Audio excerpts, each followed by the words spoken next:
watching as hidden cameras catch our volunteers approaching actors pretending to be in distress.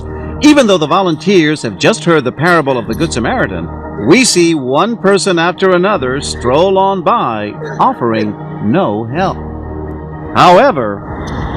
You're right there, boss. Sorry? You all right? Need any help? Yeah. Plenty of our volunteers are ready and willing to do something. You all right? Need some help? Yes. Call somebody up. Need some help? You have a phone? Yeah. Who do you want to call? Same Good Samaritan story, same actors in distress, but different results. Why?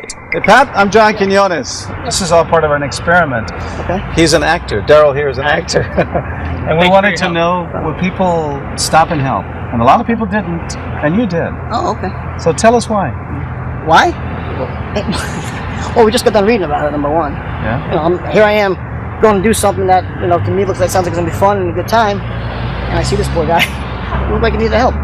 But there's more to it than that. Carrie Keating says our results mirror the famous 1970s Princeton study on seminary students that our experiment is based on. One thing predicted who stopped and who didn't stop 30 years ago in the original study. And in this study, too? And in this study, too. And it was time pressure.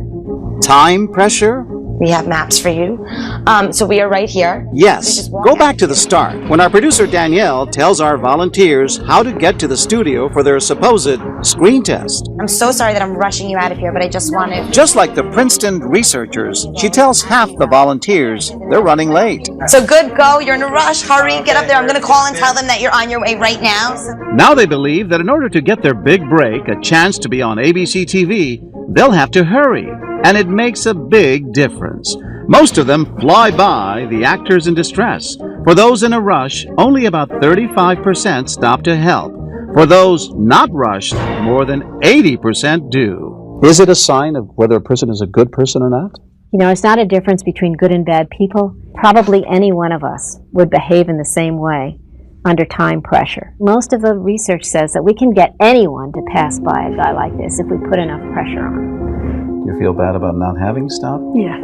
Almost everyone who doesn't stop mentions being rushed as a reason. You were in a hurry. I was in a hurry, so I should have stopped. But they wanted me to be here right now, so that was my dilemma. I was supposed to be here on time at a place, and I just couldn't, stop. Because I was rushed, I was more anxious to get here. Whatever you are thinking, the right thing to do would be to stop. Can I give you a couple dollars to make some phone calls, maybe? As for those who do help, You need help? their reasoning is more complicated. What's going on? You're out here barefoot, man. What's the story? Of course, they just heard the story of the Good Samaritan. But some tell us they stop because they've been in similar situations themselves. I have a past that's a little dark. Having been there, brings me back to a point where I need to, remember that can happen to anybody at any time, and in turn, reach out. This is so embarrassing. I'm so sorry. Well, because I hate that guy. I hate that guy. Some say it's just the way they were raised. Come on. I gotta go over here.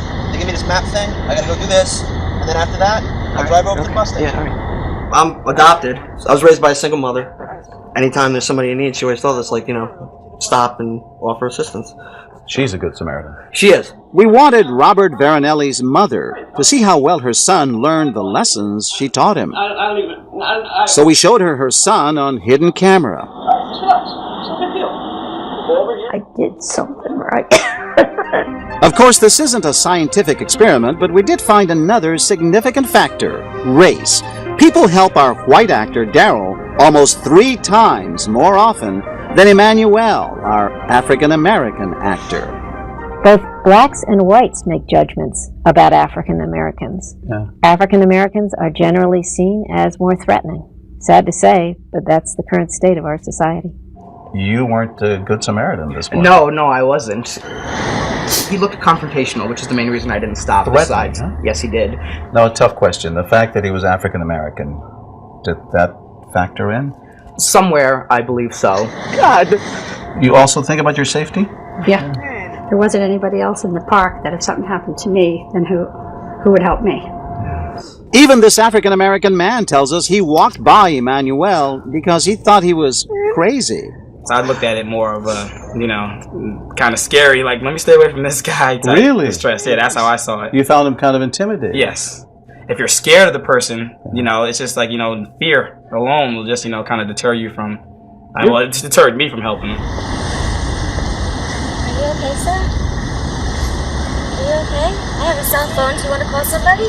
That's why we were so impressed with this woman and how she reacted to Emmanuel. I'm so sorry. Are you okay? Can I call somebody for you? She realizes she left her cell phone in her car. It's a really short walk. Do you want to stay and I'll come back? Oh my God, I'm so sorry.